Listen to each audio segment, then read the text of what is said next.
بزعبا كابتن وانا أقداسي زخونا تمرتات كن رينا السخاء بزعبا قال كيدان زبلي قال كيدان عم مصحف قدوس تفلالي من قدتات أبولي كيدان تقليص له حدش كيدان كموخا تقليص له بزعبا قال كيدان مسويتا زلنا كمنفلات نتبولي كيدان انتاي بلالو كنمرمرو سلازدلينا بفلاي أكتبولي كيدان زبلو قال كيدان سنتايو أو حدش كيدان كان تايبل بزبل منقدي خنكيدينا قدم بزعبا مصحف قدوس كمني نزر رابنا قال كيدان أب تفلالي منقدتات انتايبل بزعبا قال كيدان تزارب كله نحنا نفلتو أبزلنا يا زبن كنرأنا هلو قال كيدان نبلو أب حدار ويكا مرعى خنقبر كلنا سبات قال الله وطو قال كيدان جيروميك أسيروم بحال حدار قبل خلو قالوا سلز وهابو سلز خون بزلهم زلنا ترقم نفلتو قال كيدان كنول كلنا كلتا أكالات بك كلتا سبات سبعي مسبيت مسبيتو قال زعات ولو إنا أبكن مسباتن أبكن مهزبن زمسكرلو خون مالتي أبقال أملاح نريو خلنا قال كيدان بزبل نتبي بتي إنجليش كافننت بزبلو نتبي تاي بالهجي قال كيدان بزبل أقبره يعني بريث إليزبل قال حبيبه يعني زي قال زي أب تترجموا انتي تحسوا قالوا دم زفسس ويكا حدا مخستان ويكا متخستين ويكا تقتلوا حدا انسسا أمسوا أتقن من مغربو نتزلوا نتبي يحز مالتي نايدم قال كيدان زلوا مالتي مسك زيابير أملاحنا نايدم قال كيدان سلزلنا سلزي بزعبا نايك زيابير قال كيدان كنول كلنا تنايدم قال كيدان زبل رئيتو حسابات كن حزال لنا مالتي حجي إذا أبتنا يقولي كيدان كن ريو كن جمر كلنا تمام جمرنا زعبا أب حدش كيدان قويكا نتي قال كيدان أبولي كيدان زاربو نزي قال كيدان نزي كم زي فروسو ويكا كم من قد نعو كم زي نعو ويكا كن ري زلينا حنتنا تبي أما تيسمع عرف حمشت وطري عصرت شوعات أنت يقول حفتنا مختم بواي حجي نحق خونه ويس ننبيات كفتصمم انبر كسعرهم زمتاكو أمثلكم آمين كموخا أب إبراهيم معرف تشعات قدر عصرت حمشت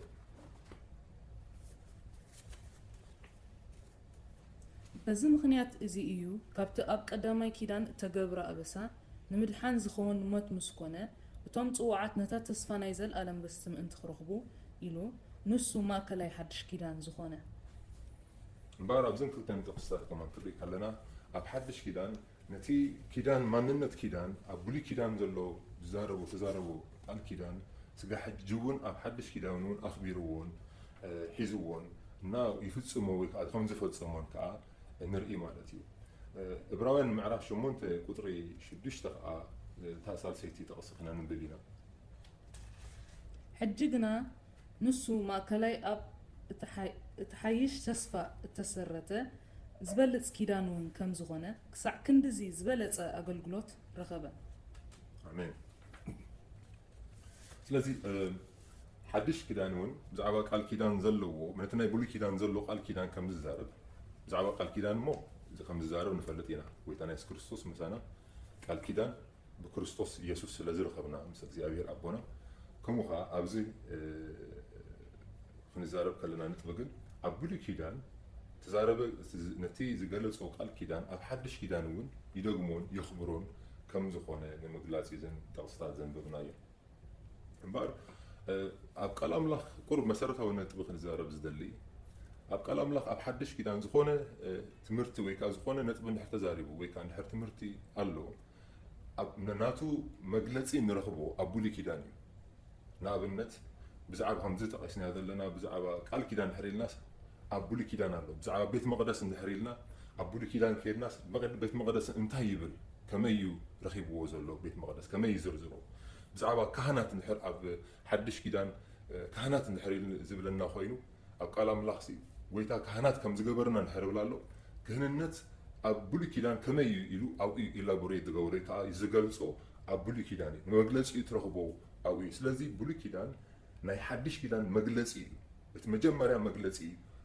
أو مزيد إتي fulfillment بعد في السامخ أو حدش كيدان سلازم أتمالس لازم أنا خرد أنا كم تباولوس تجبروز نبرة نتقولي كيدان إندا نقولي كيدان داخله نتي أب حدش كيدان زلوا تمهرتي ومرد أتا نخجل صو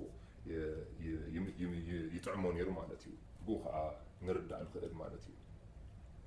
نقولي كيدان إن حدش كيدان زلوا كلتيو تمساسال زجبرهم أقولي كيدان دم نفساس ونيروي أب حدش كيدان كأخومو دم نفساس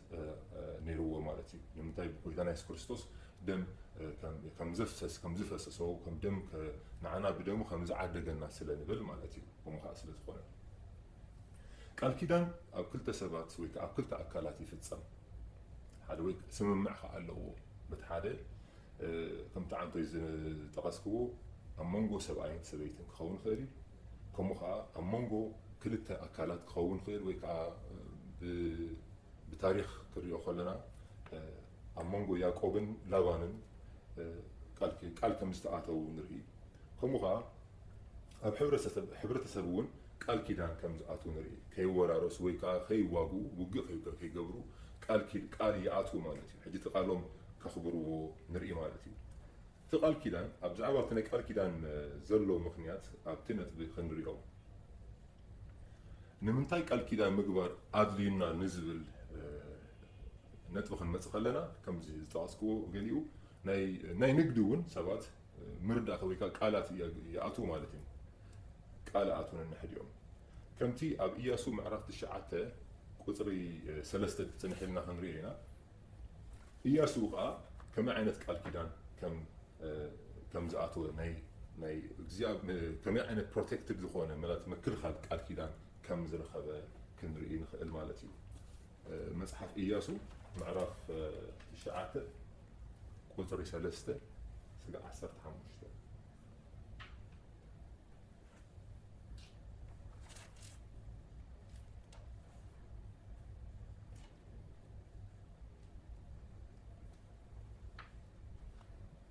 أرجيت التلقب أسأنك أبقى أجارهم جيرهم بالله كداونتون تخينهم كلو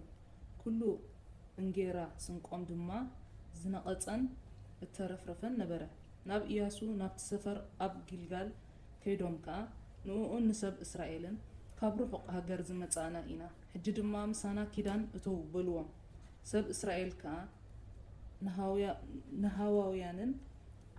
من الباش أما أكلنا تنوبرو خيتكونو كمي غيرنا مسخاتكم كيدان كنأتو بلو نياسو خا نحنا قلاو خائنا بلو ياسو دما انتوت إيهم كابيك متيكم بلو نساتهم كابلو وريئون اتي أب قبت إزقبورو كلهم سمعنا أمو قلاو خا انت سم إكزيابير أملخكا كاب كل خاب أزيو روحو هاجر زمتانا إنا نتنتم أب سجر يردانوس زقبورو خلت نجسات أمروانن نسيهون نجوس حسبونن نتي أب أستارت زنبر عق نجوس باسانن زقبورو كله دم سمعنا وتوم عبيتنا أب هاجرنا زنبرو كلهم كمزي إلهم تزاربنا سنكين من قدي أب إبكم وصدو تتقابلوهم دم كيدو نحنا قلاوهم إنا حجخا كيدان بتولنا بلوم إذا إنجيرانا بتنا بخاتكم كنكيد زمتانا الله معلتي خاب أبايسنا بوعيو سنيقنايو حجقنا أنه نقيتون ترفريفون إيو إذا أحربتي وينخا بحدثو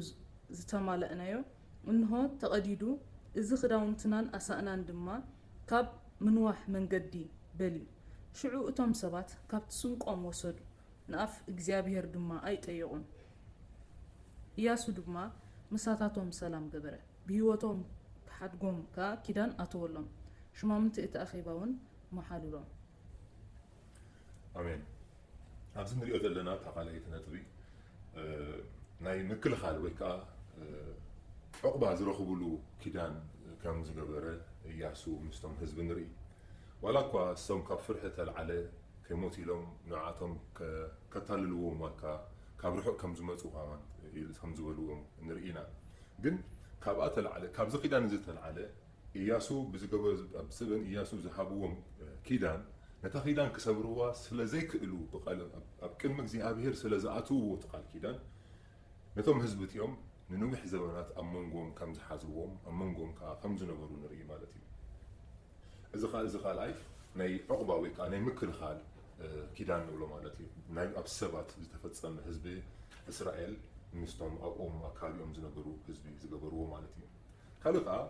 ቃል ኪዳን ከዓ ብፍቕሪ ከዓ ናይ ፍቕሪ ዝኾነ ቃል ኪዳን ከም ዘሎ ማለት ኣብ ፆታዊ ተፈላለየ ፆታ ኮይኑ ከይኮነ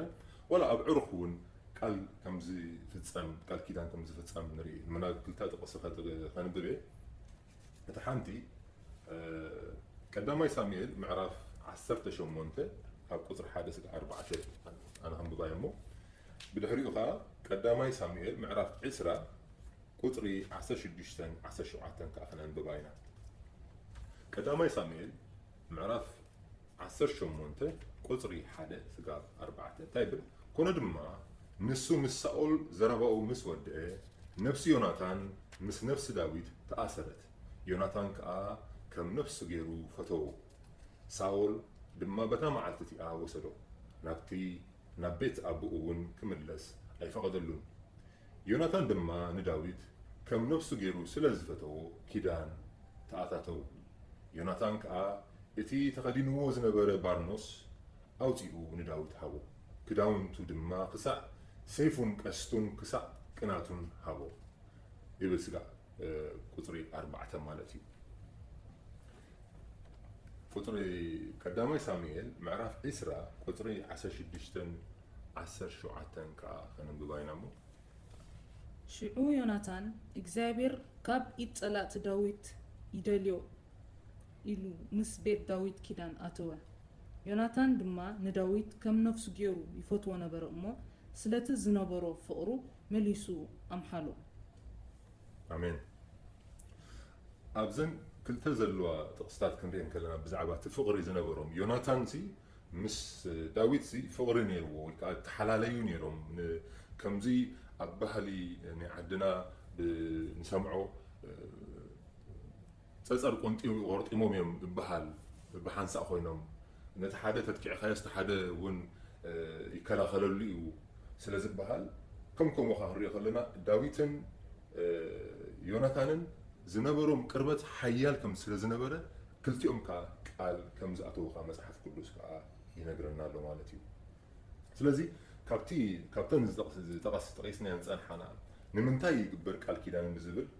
ሓደ ምስቲ ሓደ ናይ ንግዲ ዝኾነ ስምምዕ ክገብሩ ከለዉ ቃል ይኣትዉ ነበሩ ከምቲ ካልኣይ ኣብ ኢያሱ ከም ዝረኣናዮ ከዓ ኢያሱ ከዓ ምስቶም ህዝቢ መፅኦም በጀኻ ቃል ኣተወልና ስለ ዝገብሎ ካብ ርሑቕ ኢና መፂና ኢሎም ካብ ርሑቕ ከዓ ከም ዝመፁ ከዓ ከረድእዎም ኢሎም ከዓ ዝኾነ ዘርኣይዎም ነገር ንዑ ኣሚኖም ቃል ኣትዮምሎም ማለት እዩ ኣብ ቅድሚ ኣምላኽ ምሒሎም ቃል ኣትዮምሎም ማለት እዩ እቲ ካልእ ሳልሳይ ከዓ ዝረኣናዮ ናይ ፍቕሪ ቃል ኪዳን እዩ ኣብ መንጎ ዳዊትን ዮናታንን ዝተገብረ ቃል ኪዳን ማለት እዩ እዚ ቃል ኪዳን እዚ ከዓ ስጋዕ ነዊሕ ግዜ ከም ዝኸደ ስጋዕ ሞት ግዜኦም ከም ዝኸደ ንርኢ ማለት እዩ እታ ሳልሰይቲ ነጥቢ ዘፍጥረት 31 ቁፅሪ 44 ክሪኣ ኢና ንዓ ከንብባዮ እሞ ኣብ ዘፍጥረት ናብቲ ከነንብብ ክንምፃና ያዕቆብ ምስ ላባን ይነብር ነይሩ እሞ ድሕሪ ነዊሕ ግዜ ያዕቆብ እግዚኣብሔር ንያዕቆብ ካብ ዘለዎ ስፍራ ማለት ኣብቲ ላባን ዝነበሮ ስፍራ ስለ ዝነበረ እግዚኣብሔር ንያዕቆብ ኩሉ ንብረቱ ኩሉ ደቁን ናቱ ነገር ዘበለን ሒዙ ክኸይድ እግዚኣብሔር ስለ ተዛረቡ ንክልቲአን ኣንስቱ ብሽዑ ስለ ዝነበሮ ስለ ዝነበሮ ንዓተን ሒዙ ንልያን ንራሄልን ሒዙ ክኸይድ ከሎ ንርኢ ማለት እዩ ምንም እኳ ሎም ዘበን ብቃል ኣምላኽ ክልተ ኣንስቲ መሓዝ ብፍጹም ኣብ ሓድሽ ኪዳን ኣይፍቀድን እዩ ግን ኣብቲ እዋን እቲ ላባን ንያዕቆብ ንክልቲአን ደቁ ክምርዓወን ዳርጋ ኣገዲድዎ ክንብል ንኽእል ከምኡ ዝተልዓለ እውን 21 ዓመት ከዓ ከም ዘስርሖ ወይ ከዓ ንዓኣተን ኢሉ ከዓ ከም ዝሰርሐ ንርኢ ማለት እዩ ምዕራፍ 31 ቁፅሪ 44 ኣቢሉ ዘሎ ላባን ንያዕቆብ ምስ ከዶ ካብኡ ካብቲ ዘበለዎ ስፍራ ምስ ከደ ድሓር ኣብ መንጎ ረኺብዎ ድሓር ምስተዘራረቡ ዝወዓልዎ ውዕል እዚ ነይሩ ማለት እዩ እንታይ ይብል ቁፅሪ 44 ጥራይ ከንብባ እየ ሕጂ ድማ ኣብ መንጎኻን ምስክር ክኸውንሲ ንዓ ኣነን ንስኻን ኪዳን ንተኣታተው ኢልዎ ማለት እዩ እዚ ከዓ ከም ዝፈፀሙ ኪዳን ከዓ ኣብ ቅድሚ ክልቲኦም ከዓ ኪዳን ናይ ሰላም ኪዳን እዮም ኣትዮም ናይ ሰላም ኪዳን ኣትዮም ሕጂ ድማ ኣብ መንጎኻን ምስክር ክኸውን ንዓ ኣነን ንስኻን ኪዳን ንተኣታተው ይብሎ ንምንታይ ቁፅሪ 43 ብድሕሪኡ እንደገና ክብ ኢልና ክንሪኦ ከለና ላባን ድማ መሊሱ ንያዕቆብ ብሎ እዘን ኣዋልደይ እየን ቆልዑ እውን ቆልዐይ እዮም እዘን መጓሲታት ከዓ መጓሰሳተይ እየን እዚ እትሪኦ ዘለኻ ኩሉ ድማ ናተይ ኢልዎ እዚ ዘሎ ላባን እዩ ሎሚ ከዓ ነዘን ኣዋልደይ ወይ ነዞም ዝወለዶኦም ደቅን እንታይ ከም እሞ ክገብር ይብሎ ሕጂ ድማ ይብል ሽዑ ቅድም ኢለ ዘንብክዎ ኣብ መንጎኻን ምስክር ክኸውንሲ ንዓ ኣነ ንስኻን ኪዳን ንተኣታተው እቲ ዝብሎ ዘሎስ ከይንዋጋ እስኻ ነቲ ኣነ ዝገበርኩኻ ክፉእ እዩ ዝብሎ ዘሎ በቲ ሓደ ወገን ምእንቲ እስኻ እንደገና ከይትፈድዮሲ ሰላም ንግበር ክብሎ ከሎ ማለት እዩ ኣብ መንጎኻን ሰላም ንግበር ስለዚ ናይ ሰላም ከዓ ቃል ኪዳን ከዓ ከም ዝነበረ እውን ኣብ መፅሓፍ ቅዱስ ንርኢ ኣብ መፅሓፍ ቅዱስ ክንሪኦ ከለና ቃል ኪዳን ሰብ ክኣቱ ከሎ ንእግዚኣብሔር እንዳዘከሩ እዮም ቃል ኪዳን ዝኣቱ ነይሮም ዋላ ኢያሱ ቃል ክኣትወሎም ከሎ ነታ ቃል ከማን ድሓረይ ከፍርሳ ከማን ተደለየ እውን ከፍርሳ ይከኣለ ንምንታይ ኣብ ቅድሚ እግዚኣብሔር ቃል ስለ ዝኣተወሎም ንዓቶም ድሓር እውን ነቶም ህዝቢ እውን ከይቀተልዎም ወይ ከዓ ካብ ዝነበርዎ ስፍራ ከየውፅእዎም ገዲፎምዎም ማለት እዩ ስለዚ ናይ ቃል ኪዳን ሓደ ምልክቱ እንታይ የርእየና ስጋብ ሞት ወይ ከዓ ስጋዕ ፍጻሜ መወዳእታ ዝኸይድ ማለት እዩ ዘለኣለማዊ እዩ ወይ ከዓ ስጋዕ ሞት ዝኸይድ ማለት እዩ ንኣብነት ናይ መርዓ ቃል ኪዳን ድሕር ኮይኑ ከዓ ስጋዕ ሞት ዝኸይድ ማለት እዩ ድሓረይ ወርዲልና ክነንብቦ ኢና ካልእ መዓልቲ ኣብ ካልእ ነጥቢ ስለዚ ኣብዚ ከዓ ትሕዝቶ ናይ ቃል ኪዳን እንታይ እዩ ብዝብል ከዓ ናብ ክንሪኢና ትሕዝቶ ቃል ኪዳን እንታይ እዩ እንታይ ኣለዎ ካብቶም ዝረኣናዮም ትሕዝቶታት ክዛረቡ ከለዉ ነንሕድኦም ዝረኣናዮም ነጥቢ እንድሕር ርኢናዮ እዚ ነጥብታት እዚ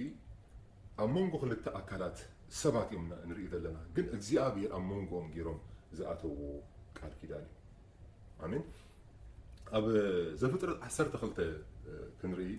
ብዛዕባ እግዚኣብሔር ምስ ኣብርሃም ዝኣተዎ ቃል ኪዳን ንዑ ክንርኢ ኢና ንምንታይ ዋና ካብቶም እግዚኣብሔር ካብ ቃል ኪዳን ዝኣተወሉ መንገድታት ዘሎ ኣብ ዘፍጥረት 12 ምስ ኣብርሃም እግዚኣብሔር ቃል ኪዳን ከም ዝኣተወ ከምኡውን ምዕራፍ 17 እውን ከምኡውን ተወሳኺ ክንርኢ ኢና ማለት እዩ እዚ ከዓ ካልእት ነጥቢ ነቲ ናይ ቃል ኪዳን ትሕዝቶታት እቲ ሓደ እንታይ ኣለዎ ቃል ኪዳን ፕሮሚስ ኣለዎ ወይ ከዓ ቃል ምእትታው ኣለዎ ቃል ኣቱ እቲ ሓደ እዚ ክገብር ዝብል ማለት እዩ ሕጂ እግዚኣብሔር ንኣብርሃም ኣብ ምዕራፍ 12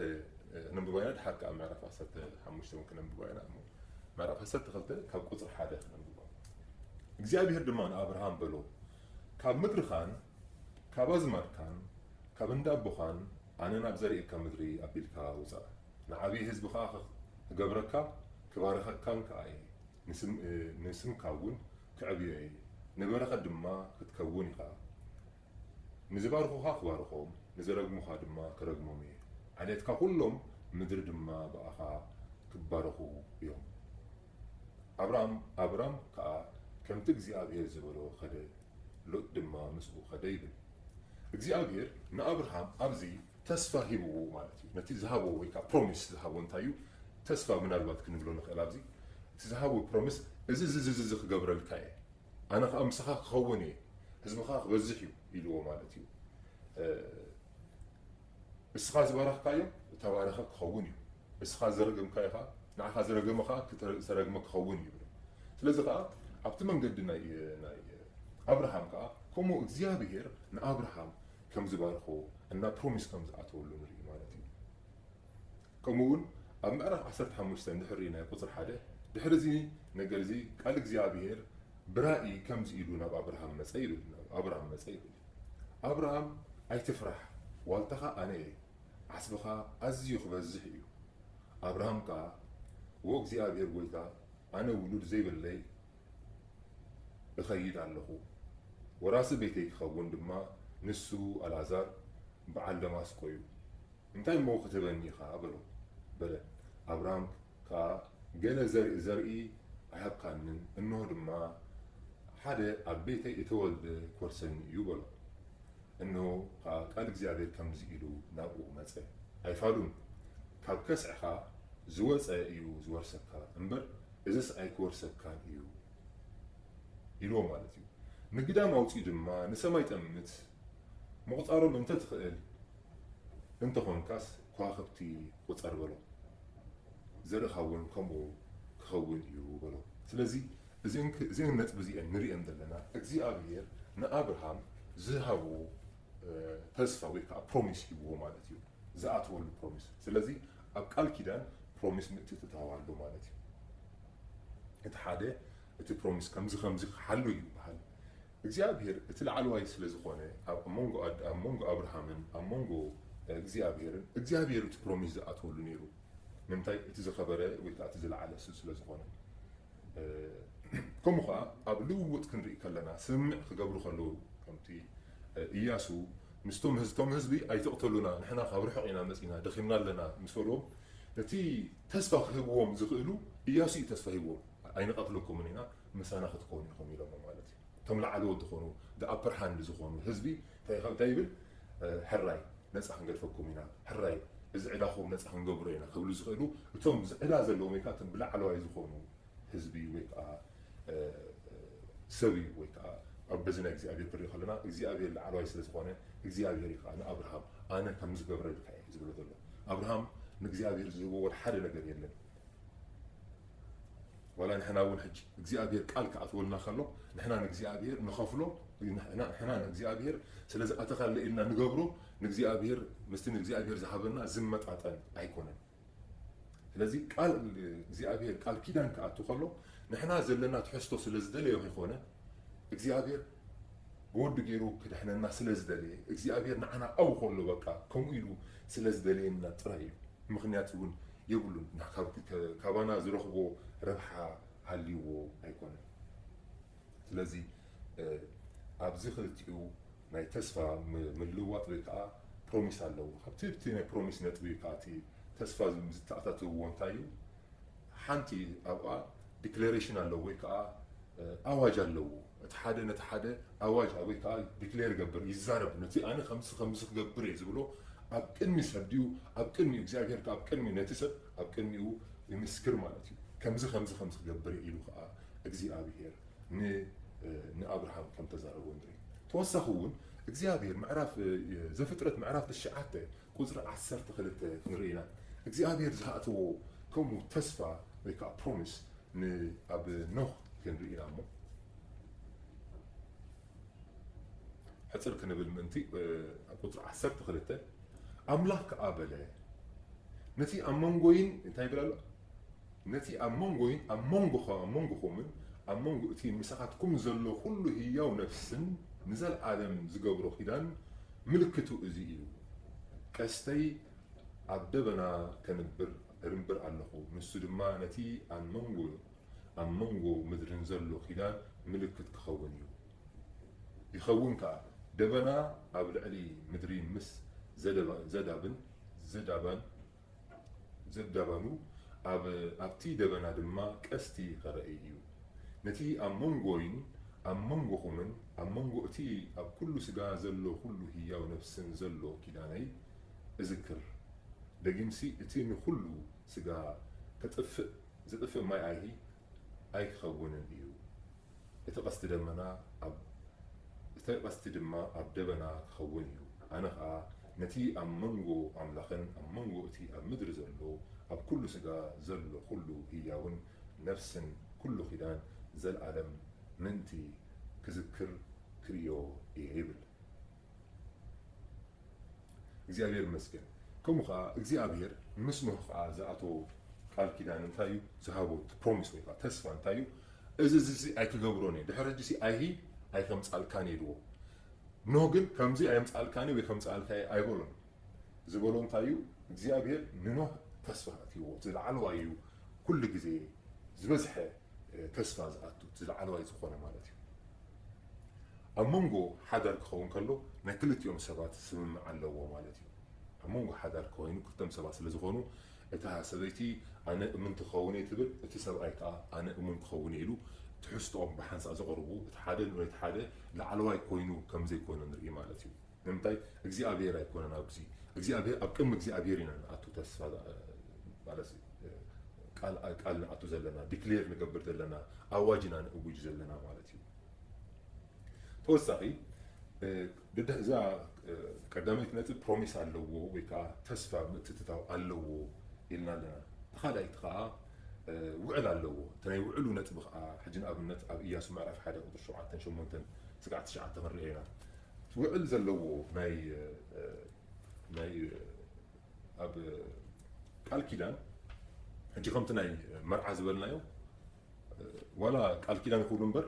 እቲ ሰብኣይ እሙን ክኸውን እታ ሰበይቲ ከዓ እሙን እምንቲ ክትከውን እቲ ውዕል እሱ እዩ እቲ ካልእ ከዓ ስጋዕ ግዜ ሞት እዩ ዝብል ስጋዕ ግዜ ሞት እዩ ስለዚ ስጋዕ ግዜ ሞት እዩ ትውዕሎም ማለት እዩ ከምቲ ኣብ ቀዳማይ ኢያሱ እግዚአብሔር ናይ እግዚአብሔር ከዓ ምስ ህዝቡ ዘለዎ ምስ ግለሰብ ከማን ዘለዎ ውዕል ከዓ ኣለዎ እግዚአብሔር ዝኣትዎ ቃል ኣለዎ እግዚአብሔር ማለት እዩ ምዕራፍ 8 ስጋዕ ምዕራፍ 1 ቁጥሪ 7 ስጋዕ 9 የቕሬታ መጽሓፍ ኢያሱ ምዕራፍ 1 ካብ ቁጥሪ 7 ስጋዕ ቁጥሪ 8 ከምቲ ሙሴ ባራይ ዝኣዘዘካ ኩሉ ሕጊ ንምግባሩ ክትሕልዎ ጥራይ ደኣ ጽናዕን ኣዚኻ ትባዕን ናብ እትኸዶ ኩሉ ምእንቲ ክቕንዓካስ ካብኡ ንየማን ኮነ ወይ ንጸጋም ኣይተልግስ ነቲ ኣብኡ ተጻዕፈ ምእንቲ ክትጠንቂቕካ ክትገብሮስ መዓልትን ለይትን ኣስተንትኖ እምበር እዚ መጽሓፍ ሕጊ እዚ ካብ ኣፍካ ኣይትፍለጥ ሽዑ መንገድኻ ክትቕንዕ እሞ ሽዑ ድማ ክሰልጠካ እዩ ኣሜን ኣብዚ ቃል እንታይ ይብል እግዚአብሔር ንኢያሱ ተስፋ ዝሃቦ እዚ ኣይትፍራሕ ኢልዎ ኣብ ንየማን ንጸጋም ኣይትበል ኢልዎ እቲ ውዕል እንታይ እዩ ንየማን ንጸጋም ኣይትበል ንየማን ወይ ንጸጋም ክትብል የብልካ እንድሕር ኢሉ ኸ እቲ ውዕል ፈራሲ ማለት እዩ ሕጂ ኢያሱ ካብቲ ዘለዎ መንገዲ ናይ እግዚኣብሔር ተዘይስዕብ ነይሩ ናይ ኢያሱ ከማን ታሪክ ብዙሕ ኣይመንበብናዮን ነርና ንምንታይ እግዚአብሔር ግን ንኢያሱ ምስ ረኣዮ ንኢያሱ ምስ ተስፋ ምስ ሃቦ ከምቲ ኣነ ምስ ሙሴ ከምቲ ዝነበርኩ ኣነ ከዓ ምሳኻ ኣለኹ ስለ ዝብሎ ምስኽ ማለት እዩ ምሳኻ ክኸውን እየ ግን ይብሎ ሽዑ ስኻ ክኸውን እየ ነዚአን ግን ከዓ እንታይ ግበር ካብቲ ቃልሲ እንታይ ትበል ንየማን ወይ ንጸጋም ኣይተልግስ ንየማን ወይ ንጸጋም ኣይተልግስ እቲ ኮንዲሽን ወይ እቲ ተርም ዝህቦ ዘሎ እሱ እዩ ማለት እዩ እግዚአብሔር ኣብ ልዕሊኡ ከዓ መሓላ ኣለዎ ማለት እዩ እቲ እግዚአብሔር ሲምሕለሉ እዩ ዘሎ ኣነ ምሳኻ እየ ናይ እግዚአብሔር ቃል ሲ ዘለኣለማዊ ስለ ዝኾነ ናይ እግዚአብሔር ቃል ከዓ ከየስለጠ ከዓ ስለ ዘይምለስ እግዚአብሔር ከዓ ከምኡ ቃል እዚ ተርም ከዓ ንሪኤሉ ማለት እዩ ውዕል ንሪኤሉ ማለት እዩ ውዕል ይገብር ማለት እዩ ምዕራፍ 17 እግዚአብሔር ምስ ኣብርሃም ውዕል ስለ ዝኣተወ እዩ ካብ ደቂ 8 መዓልቲ ኣወዳት ዝኾኑ ንላዕሊ ኩሎም ኣብ ቤትካ ዘለው ይገረዙ ኢልዎ ክግረዙ ከም ዘለዎም ይዛረብ ማለት እዩ ካብ ወዲ 8 መዓልቲ ንላዕሊ ዝኾነ ኣብ ምዕራፍ 17 እንታይ ይብሎ ክግረዝ ከም ዘለዎ ንርኢ ብዙሕ ቃል ኣምላኽ ንሕዛ ኣለና ግን ኣብኡ ከለና ንሪኦ ኢና ንምልክት ክኾነካ ይብል ምልክት ክኸውንሲ ነፍሲ ወከፍኩም እንታይ ይብል ካብ ወዲ 8 መዓልቲ ንላዕሊ ዝኾነ ወዲ ተባዕታይ ኩሉ እንታይ ይብል ይገረዝ ይብል ማለት እዩ እግዚአብሔር ነቲ ምግራዙ ዝገበሮ ደሓራይ ማለት እዩ ምዕራፍ 17 እዩ ነቲ ምግራዝ ክፍፀም ከም ዘለዎ እግዚአብሔር ንኣብርሃም ኣዚዝዎ እዚ ውዕል እዩ ግን እግዚአብሔር ግን ቃል ዝኣተወሉ ቃል ኪዳን ዝኣተወሉ ንኣብርሃም ካብ ምዕራፍ 12 ጀሚሩ ምዕራፍ 12 ካብ ዝሓካ ኢልዎ ምዕራፍ 15 እውን ትሪኦ ዘለኻ ናብ ደገ ውፅዎ ከዋኽብቲ ዶ ትቆፅረን ትኽእል ኢኻ ኢልዎ ማለት እዩ እዚ ዘርኢ ዘሎ እንታይ እዩ እግዚአብሔር እቲ ቃል ኪዳኑ مسرعي نقال كده نخ ملكت كا حدا زعزو وعل كا نري مالتي امين ابزن كل تنتري استزاربنايه تحسو نقال كده نزبلنايه تحنتي بروميس ويكا تسفى تخليك وعل ويكا تترمز هو نابن كن حرينايو بقويتنا يسوس كريستوس نزخوننا قويتنا تسفى كم زحبنا مسخهم كخوني حجينتهم حواريات خزار قالوا انا مسخهم كخوني بوتا خداني لكم خيد الله زمان هذا له بروميس مالتي اتي زامنن تطمقن كدحني اتزي امنه انت يبل خنني يبل ماركوس معرفه شدشته كم خذ الكل ازي انت هنا نريد لنا مالتي ويتناسي اب زي نطب زي نزح بولي كيدان انت يرد انا مالتي بزعبه حدش كيدان تسفى እግዚአብሔር ዘይልወጥ ተስፋ ኣለዎ ማለት እዩ አሜን ዘይልወጥ ተስፋ ኣለዎ ኣብ ተኻልኣይ ከዓ ኮንዲሽንስ እቲ ተርምስ ናይ ውዕል ናይ ጎይታና ኢየሱስ ክርስቶስ እንታይ እዩ እንድሕር ገሊፍናዮ ንጎይታ ንገድፎ ንኽእል ኢና ክትስዕበኒ ትደልይ ኢኻ ብለካ ኣይደልይ እንተኢልካዮ ክትገድፎ ትኽእል ኢኻ ማለት እዩ ጎይታስ ብሓይሊ ክንስዕቦ ድሌቱ ኣይኮነን ንምንታይ ብምሉእ ልብና ክንስዕቦ ስለ ዝደሊ መስዋዕቲ ሙሉእ መስዋዕቲ እዩ ዝደሊ ስለ ዝኾነ ጎይታ ማለት እዩ ስለዚህ ተንክልተ ነጥብ ተዛረብናየ ዘለና ሓንቲ ተስፋ ኣለዎ ወይ ከዓ ፕሮሚስ ሓደ ከዓ ውዕል ኣለዎ ማለት እዩ ናብ ቃል ኪዳን ሲ እንታይ ክንብል ነቲ ኣምላኻዊ ናይ እግዚኣብሔር ዝኾነ ቃል ኪዳን እቲ ናይ ደም ዝኾነ ቃል ኪዳን ስለ ዝኾነ ብደም ምፍሳስ ዝመፅእ ቃል ኪዳን ስለ ዝኾነ ቃል ኪዳን ናይ እግዚኣብሔር ዘይልወጥ ንብሎ ወይ ከዓ ዘይቅየር ኣብ መንጎ ኣምላኽን ወዲ ሰብን ዘሎ ብመለኮታዊ ዝቐረበ ሕጋዊ ስምምዕ ከም ዝኾነ ናይ እግዚኣብሔር ቃል ኪዳን ዘይልወጥ ወይ ከዓ ዘይቅየር ኣብ መንጎ ኣምላኽን ወዲ ሰብን ዘሎ መለኮታዊ ዝቐረበ ሕጋዊ ስምምዕ ኣብ ዝምድንኦም ወይ ከዓ ኣብቲ ሕብረታዎም ዝኾነ ኩነት ዝተመርኮሰ ማለት እዩ ኣብቲ ናቶም ኮንዲሽንስ ተመርኮሰ ማለት እዩ ንምንታይ እዚ ነገር እዚ ሕብረት ኣለዎ እዩ ኮንዲሽን ኣለዎ ወይ ከዓ ኩነት ኣለዎ እንተ ዝብሎ ነገር ኣለዎ ከምቲ ኣብ ኢያሱ ዝረኣናዮ እግዚኣብሔር ከዓ ከምቲ ንኣብርሃም ከም ዝብሎ ንረኣናዮ ማለት እዩ እንተ ኣለዎ ኣብቲ እግዚኣብሔር ቃል ክኣቱ ከሎ ማለት እዩ እና ኣብ ኤርምያስ ምዕራፍ 31 ቁጥሪ 33 ክንሪኦ ኢና ናብኡ እንዳኸድና ከለና እግዚኣብሔር ነቲ ህዝቡ ቃል ክኣትወሉ ከም ዘድልዮ ከም ዝኾነ ኣቐዲሙ እግዚኣብሔር መዲብዎ ስለ ዝነበረ ካብ ከምኡ ከዓ ዝተላዕለ እውን ምስ ኩሉ ፍጥረት እውን ቃል ከም ዝኣትወ ካብ ኣዳም ጀሚርና ኣብ ገነት ውሽጢ ብድሕሪኡ እውን ምስ ኩሎም ነፍሲ ወከፍ ሰባት እግዚኣብሔር ምስ ህዝቡ ቃል ኪዳን ይኣቱ ነይሩ ሕጂ እውን እግዚኣብሔር ምስ ህዝቡ ከዓ ቃል ኪዳን ኣትዎ ኣሎ ማለት እዩ ኣሜን ሕጂ እንታይ ኤርምያስ ምዕራፍ 31-33 ክነንብቦ እሞ ትንቢተ ኤርምያስ ምዕራፍ 31 ቁጥሪ 33 ድሕሪ እዘን መዓልታት እዚኣተን ምስ እስራኤል ዝኣትዎ ኺዳንሲ እዚ ደኣ እዩ ሕገይ ኣብ ውሽጦም ከንብር ኣብ ልቦም ከዓ ክፅዕፎ ኣነ ኣምላኾም ክኸውን እየ ንሳቶም ድማ ህዝበይ እዮም ይብል እግዚኣብሔር ኣሜን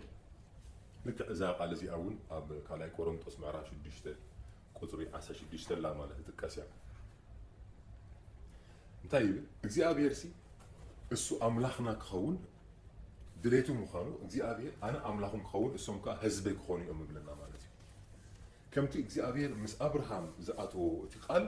እንደገና እንታይ ይብሎ ኣሎ ማለት እዩ ኣብዚ እውን እንደገና ብኣዋጅ ወይ ከዓ እንደገና ምዝካር ይገብር ኣሎ ማለት እዩ ኣብ ኤርምያስ ሲ ካብ ዘፍጥረት ሲ ድሕሪ ነዊሕ ግዜ ስለተወልደ ኣብዚ ንርኢ ማለት እዩ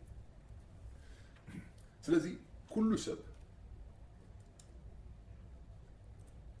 እቲ ብቃል ኪዳን ኣምላኽ ከም ዘለዎ ምስ ናይ እግዚኣብሔር ሰብ ምዃኑ ዝፍለጥ እግዚኣብሔር መፍለይ ስለ ዝደልየሉ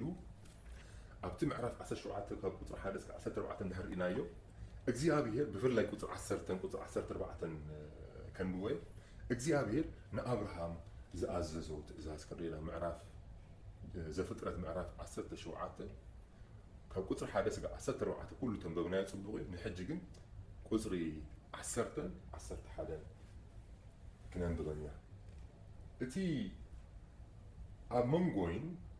መንጎኻን ብድሕሪኻ ድማ ኣብ ዘርእኻ ዘሎ እሞ ንስኻትኩም እትሕልውዎ ኪዳን እዚ እዩ ኣባኻትኩም ተባዕታይ ዘበለ ኩሉ ይገዘር ኣባኻትኩም ተባዕታይ ዘበለ ኩሉ ይገዘር ስጋ ዕልበኹም ግዘሩ እዚ ድማ ነቲ ኣብ መንጎኹምን ዘሎ ኪዳን ምልክት ክኸውን እዩ ይብል ሕጂ እግዚኣብሔር ነዛ ቃል እዚኣ ክእውጀሉ ወይ ከዓ ክነግሮ ከሎ ንኣብርሃም እቲ ኣብ መንጎኻን ብድሕሪኻ ኣብ ዘርእኻ ሕጂ ብድሕሪኡ እንዲኦም ዘርእዩ ዘለው ብድሕሪኡ ዘሎ ዘርእኡን ብድሕሪኡ ናይ እምነት ዘርኢ ዝኾንናዮ ከዓ ዘሎ እሞ ንስኻትኩም እትሕልውዎ ኪዳን እዚ እዩ ኣባኻትኩም ተባዕታይ ዘበለ ኩሉ ይገዘር ምስ በለ ስጋ ዕልበኹም ግዘሩ እዚ ድማ ነቲ ኣብ መንጎኹምን ዘሎ ኪዳን እንትኸውን ምልክት ይብል ዘሎ ኪዳን ምልክት ክኸውን እዩ እግዚኣብሔር ንኖህ እንታይ ኢልዎ ናይቲ ማይ ኣይ ዳግም ኣይተምፅእኒ ከምዘይ ምፅእ ከዓ ናይ ቃል ኪዳን ምልክት ከዓ ኣነ ገብር ኣለኹ ኢልዎ እንታይ ገይሩ ቀስተ ደመና ከዓ ማይ ክሃርም ከሎ ደመና ክኸውን ከሎ ቀስተ ደመና ከምዚ ገብር ምልክት ይብል ኣሎ ማለት እዩ እታ ቀስተ ደመና እሳ ቃል ኪዳን ኣይኮነትን እሳ ግን ናይቲ ቃል ኪዳን ምልክት መዘከሪት እያ ከምኡ ከዓ ኣብርሃም ከዓ እግዚኣብሔር ንኣብርሃም ከዓ ከምኡ ኢልዎ ናይ ቃል ኪዳና ምልክት ከዓ እንታይ ይብልዎ ማንም ካብ 8 መዓልቲ ንላዕሊ ታሕቲ ወሪድና ክንሪኢና ካብ 8 መዓልቲ ንላዕሊ ዝኾነ ኩሉ ስጋ ዕልበቱ ይገዘር ይልዎ ማለት እዩ ኩሉ ነፍሲ ወከፉ ገዘር እንዲያውም እንታይ ይብል እንድሕር ካልእ ከምዚ ዘይገብር ግን ካብ መንጎኹም ክውፅእ ከም ዘለዎ ከማን እዩ ማንም ዘይግዝር ኣብ እስራኤል ኣብ መንጎኦም ኣይሓብርን እዩ ካብቲ ናይቲ ስርዓቶም ሓደ ግዴታ ስለ ዝኾነ ወላ ቁጥሪ 12 እንታይ ይብል ኣባኻትኩም ወዲ 8 መዓልቲ ተባዕታይ ዘበለ ኩሉ ኣብ ወለድኹም ኣብ ቤት እትወልደን ካብ ማንም ካብ ዘርእኻ ዘይኮነ ወዲ ጓና ብገንዘብ ተዓደገን ይገዘር ኢልዎ ኣብ ቤትካ እትወልደን ብገንዘብካ እትዓደገን ብግዲ እንታይ ይብል ይገዘር ኪዳነይ ኣብ ስጋኹም ኪዳን ዘለኣለም ክኸውን እዩ ይብል ዘይተገዘረ ተባዕታይ ስጋ ዕልብኡ ዘይተገዝረ እታ ነፍሲ እቲኣ ኪዳነይ ኣፍሪሳ እያ እሞ ካብ ህዝባ ክትምንቆስ እያ ይብል ሽዑ ማለት እዩ ካብ ህዝባ ክትምንቆስ እያ እዚ ነገር እዚ ዘርእየና ዘሎ እግዚኣብሔር ነቲ ዝኣተዎ ኪዳን ምልክት ከም ዝገበረ ንርኢ ኣብ ገሊኡ ቁርብ ጌጋዊ ዝኾነ ኣረዳድኣ ኣለና ምግዛር ከም እሱ ባዕሉ ቃል ኪዳን ይመስለና ምግዛር ኣብቶም ዕብራውያን ማለት እዩ ኣብቶም ኣይሁዳውያን ዝኾኑ ዝገብርዎ ምስ እግዚኣብሔር ቃል ኪዳን ከም ዘለዎ ምልክት ደኣ እምበር እሱ ናይ እግዚኣብሔር ቃል ኪዳኖም ኣይኮነን እግዚአብሔር ንዓቶም ክገብርዎ ዝሓተቶም ሕቶ ኣይነበረን ቃል ኪዳን ብነፃ ቃል ኪዳን ሂብዎም ብነፃ ቃል ኪዳን ምስኦም ኣትዩ ማለት እዩ ካብኦም ዝረብሖ ወቃ ዝርብሖ ነገር ኣይነበሮን ከምኡ ከዓ ምግዛሮም ከዓ ንምልክት ዳ ሂብዎም እምበር ብኡ ለውጢ ዘለዎ ኣይኮነን ድሓረይ ናብ ሓድሽ ኪዳን እንታይ ከም ዝብል ብዛዕባኡ ስለንኸይድ ማለት እዩ ካልእ ተወሳኺ ኣብዚ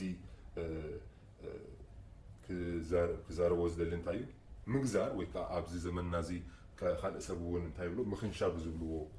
ነጥቢ ቁርብ ናይ ሕክምናዊ ዝኾነ መረዳእታ እንታይ እዩ ማንም ጓል ኣንስተይቲ ኣብዚ ዘመን እዚ ክትክንሸብ ወይ ከዓ ብሕጊ ኸማን ዝሕትተሉ ዘመን ስለ ዝኾነ ከምኡ ኸማን ነታ ሰበይቲ ኣብ ምውላድ ግዜኣ ድዩ ኣብ ካልእ ግዜኣታ እውን ፀገም መከራን ስለ ዝውስኸላ እዚ ባህሊ እዚ ኣብ ዓድና ስለዘየለ ኣብ መብዛሕትኡ ዓለማት እውን እንዳጠፍአ ስለ ዝኾነ እዚ ዘሕጉስ ይበት ሓደ ወገን ግን ወዲ ተባዕታይ ዝግዘር ወይ ከዓ ዝኽንሸብ ንበሎ በዚ ኣብ ሓድሽ ኪዳን ኣብዚ ዘለና ኣብ ዘመን እዚ ብሉይ ኪዳን ስለ ዘይኮንና ዘለና እዚ ናይ ፀጋ ዘመን ሓደ ወዲ ተባዕታይ ዝግዘር ወይ ከዓ ዝኽንሸብ ምስ እግዚአብሔር ቃል ኪዳን ስለዝኣሰረ ኣይኮነን ንፅሬት ሃይጂን ኢሹ ንፅሬት ክኾኖ እምበር ካልኦት ሓንቲ ነገር ኣድልይዎ ኣይኮነን ከይተገዝረ እውን ንእግዚአብሔር ዝኽተል ወይ ከዓ ከይተኸንሸበ እውን ንእግዚአብሔር ይፀልኦ እግዚአብሔር ድርብዮ ማለት ኣይኮነን ጳውሎስ እውን ከምኡ እዩ ኣብ እቲ ቃል ኣምላኽ እውን ክጠቅስ ከሎ ክዛረብ ከሎ ኣብ ቃል ኣምላኽ ንሪኦ ማለት እዩ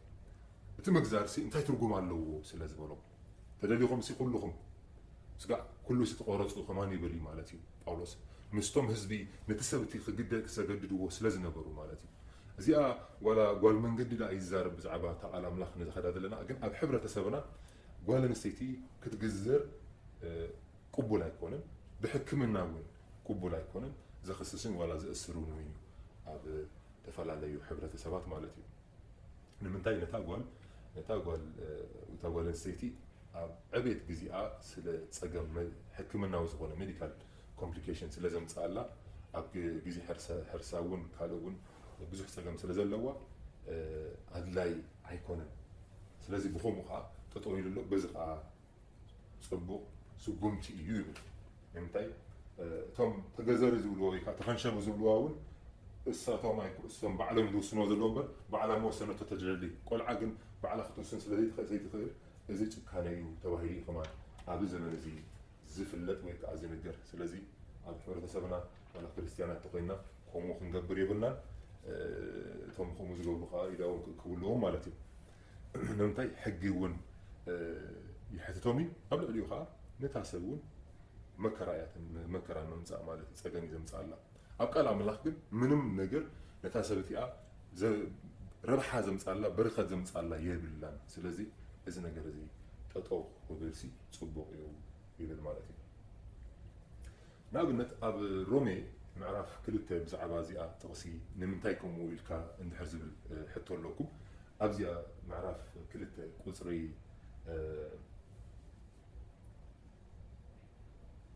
ካብ ቁፅሪ 26 ከንብበ እምበኣርሲ እቲ ዘይጉዙር ነቲ ሕጊ ዝደልዮ ስርዓት እንተሃለዎ እቲ ዘይምግዛሩ ዶ ከም ጉዙር ኮይኑ ኣይቁፀረሉን እዩ እቲ ካብ ባህሪኡ ዘይጉዙር ክነስኽ ሕጊ ክሕሉ ንዓኻ ብፊደልን ብግዝረትን ሕጊ የተፍርስ ክፈርደካ እዩ ብዘርኢ ኣብዚኣ ሕጂ ብዘርኢ ኣይሁዳዊ ምዃን ኣይሁዳዊ ኣይኮነን እሞ እታ ብዝርአ ኣብ ስጋ እትግበር ግዝረት እውን ግዝረት ኣይኮነትን እታ ብዝርአ ኣብ ስጋ እትግበር ግዝረት እውን ግዝረት ኣይኮነትን እቲ ብውሽጡ ኣይሁዳዊ ዝኾነ ግና ንሱ ኣይሁዳዊ እዩ እታ ግዝረት ከዓ ግዝረት ልቢ ብመንፈስ እያ እምበር ብፊደል ኣይኮነትን እቲ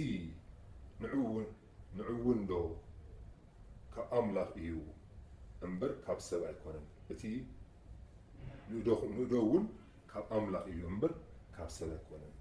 ይብል ኣሎ ማለት እዩ ስለዚ እቲ ብውሽጢ ኣይሁዳዊ ዝኾነ ግና ንሱ ኣይሁዳዊ እዩ ምስ በለ እታ ግዝረት ከዓ ግዝረት ልቢ ብመንፈስ እያ እምበር ብፊደል ኣይኮነትን ይብል ማለት ስለዚ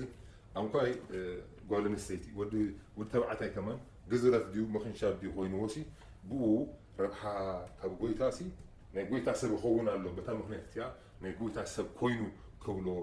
ኣይኽእለንን እዩ ከምኡ ከዓ ኣይኮነን ግን እቲ ግዝረት ከዓ ናይ ኣብ ሓድሽ ኪዳን ከዓ ምግዛርና ከዓ ብመንፈስ ኣብ ልቢ ከም ዝኾነ ንምሃር ኣለና ማለት እዩ ኣሜን ንምንታይ ሓደ ሰብ ንክርስቶስ ኢየሱስ ከም ናይ ግሊ መድሓኒኡ ገይሩ ምዝስዕብ እና ኣብቲ እምነት ናይ ጎይታ ምዝከታተል እቲ ሰብ እቲ እግዚኣብሔር ኣብ ልቡ እንታይ ይገብር